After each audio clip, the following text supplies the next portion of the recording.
পুরুষরা হচ্ছে নারীদের কাজকর্মের উপর প্রহরী, তত্ত্বাবধায়ক।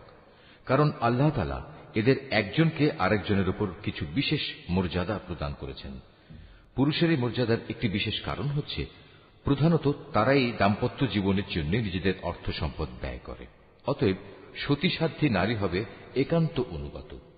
পুরুষদের অনুপস্থিতিতে তারা স্বয়ং আল্লাহর তত্ত্বাবধানে থেকে নিজেদের ইজ্জত, আব্রু ও অন্যান্য সব অদেখা কিছুর রক্ষণাবেক্ষণ করবে। আর যখন কোন নারীর অবাধ্যতার ঔদ্ধত্যের ব্যাপারে তোমরা আশঙ্কা করো, তখন তোমরা তাদের ভালো কথার উপদেশ দাও। তা কার্যকর না হলে তাদের সাথে একই বিছানায় থাকা ছেড়ে দাও। তাতেও যদি তারা ভালো না হয়, তাহলে চূড়ান্ত ব্যবস্থা হিসেবে তাদের মৃদু প্রহার করো।